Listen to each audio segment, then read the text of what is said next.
আসসালামু আলাইকুম এভরিওয়ান। শখের রান্না চ্যানেলে আপনাদের সবাইকে ওয়েলকাম জানাচ্ছি। কোরবানির পরপর ঘরে মাংস থাকে আর তখন বিভিন্ন রকম আইটেম তৈরি করা হয়। আমি যে আইটেমগুলো করে থাকি তার মধ্যে বিশেষ একটা আইটেম হচ্ছে মাংস ভাজা রেসিপি।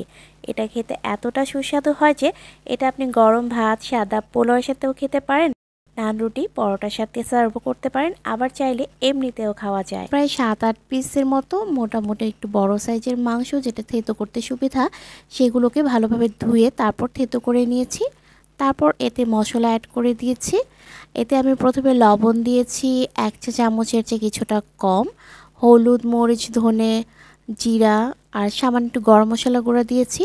হলুদ গুঁড়োটা সামান্য দিতে হবে, 1/2 চা চামচের মতো, মরিচ গুঁড়োটা 1 চা চামচ, ধনে আর জিরাটা 1/2 চা চামচের চেয়ে কিছুটা বেশি।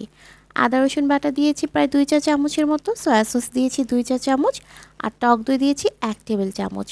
সব কিছুকে খুব ভালোভাবে মাংসের সাথে মিশিয়ে নিতে হবে। একটু ভালোভাবে মাখতে হবে, মাখানোর উপর কিন্তু টেস্টটা অনেকাংশে নির্ভর করে।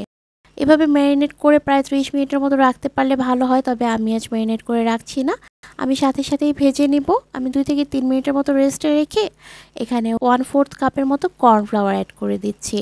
কর্নফ্লাওয়ার দেওয়াতে মাংস ভাজা একটা ক্রিসপিনেস থাকবে।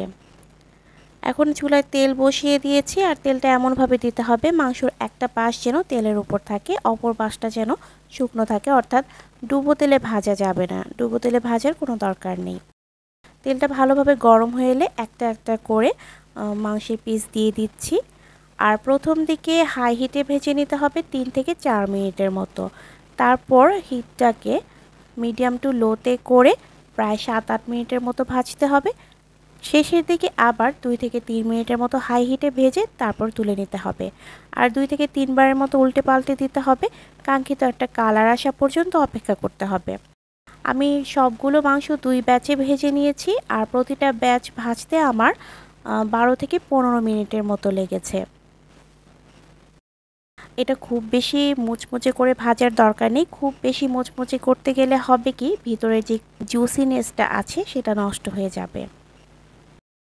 আমি যেভাবে বলেছি প্রথম দিকে একটু হাই হিটে ভাজতে, মাঝখানে মিডিয়াম টু লো হিটে, তারপর শেষের দিকে নামানোর আগে আবার হাই হিটে ভেজে তারপর তুলে নিতে হবে। এভাবে ভাজলেই মাংস ভাজাটা খেতে বেশি মজা লাগবে। আমি 2 ব্যাচে সবগুলো মাংস ভেজে নিয়েছি। আশা করি আজকের এই শর্টকাট মাংস ভাজার রেসিপি আপনাদের ভালো লেগেছে। ভালো লেগে থাকলে ভিডিওতে একটা লাইক দিয়ে দিবেন, চাইলে ফ্রেন্ডস অ্যান্ড ফ্যামিলির সাথে শেয়ার করতে পারেন। এতক্ষণ সাথে থাকার জন্য অসংখ্য ধন্যবাদ। আজ বিদায় নিচ্ছি। আল্লাহ হাফেজ।